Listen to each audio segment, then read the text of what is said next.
Hello everybody, welcome back to Period 6 News with me, Philip Kong, here to discuss about the new recent outbreak about frog deformities. Frog deformities have recently been found in 1995 by a group of children near a school picking out frogs with newfound eyes and extra limbs within their body. Now, you may ask how this might affect our lives and ourselves. Well, seeing how other frogs can be deformed through some normal obscenity, we can be very, very in danger, as one of our food sources can be in trouble, and we have no clue what this frog deformity is coming from. Today we will discuss about this deformity and where its origins come from, how it happens, and how it will affect us especially, which is the most important part within this news article. Today we will have a special guest to our news today. Today we will have Mr. Zunick, head of the Department of Science and chair of Ridgefield Memorial High School, and is a teacher for AP Science, Earth Study, and Biology as his major. So, Mr. Zunick, welcome here. And today you will talk about frog deformities. What are some of the reasons or suspects that could be found for this new bizarre scene in this industry? Hello, I'm very grateful to be introduced here to this Period 6 News. Well, recent studies show that near 1995, this weird deformation has been found throughout the world instead, but has been recently found within Mississippi or Massachusetts.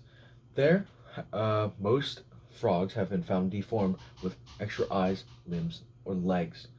Well, there have been found 3 suspects for this recent bizarre encounter with these frogs that we will shortly get into. So, Mr. Zunick, what are some of these suspicions that might lead to these frog deformities? Well, some of these deformities may be, something as ultraviolet radiation, pollution, as most things happen, and lastly, prophyllic parasites, which might be infecting the cysts of the frogs within their internal body at a microscopic level. Well, for these 3 reasons, why would they be concerned as a danger? Well, besides as pollution to the world, but why would it be such an effect or have such an effect to these frogs, and what will happen, or what more specifically is the root of these causes instead of the main 3? Have they been able to find down to one single conclusion as the answer to the problem?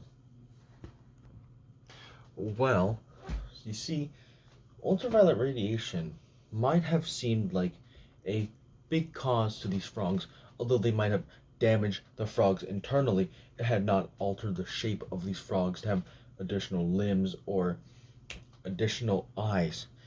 That was an anomaly we haven't been able to find out. But just recently, we had found the main root to the cause.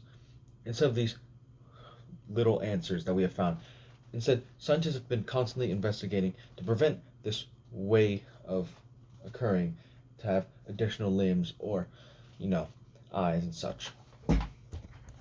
I see. So what about the 2 other options, prophyllic parasites and possibly pollution? How do they affect the frogs' limbs and such?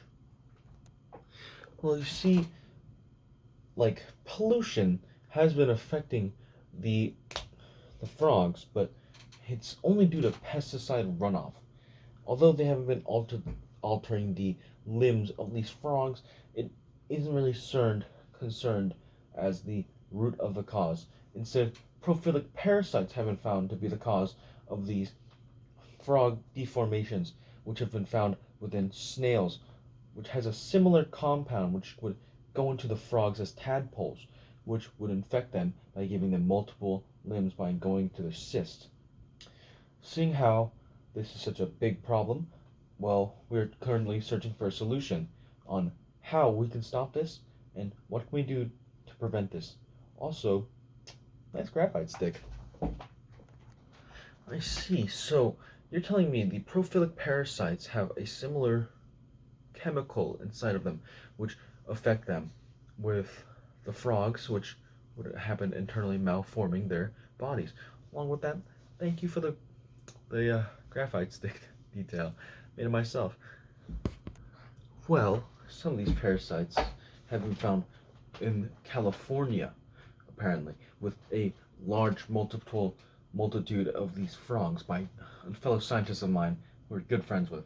We're actually going to go to lunch after this, but T.J. Johnson has found multiple amphibians, newts, lizards, frogs, all found with these type of deformities, found from these parasites.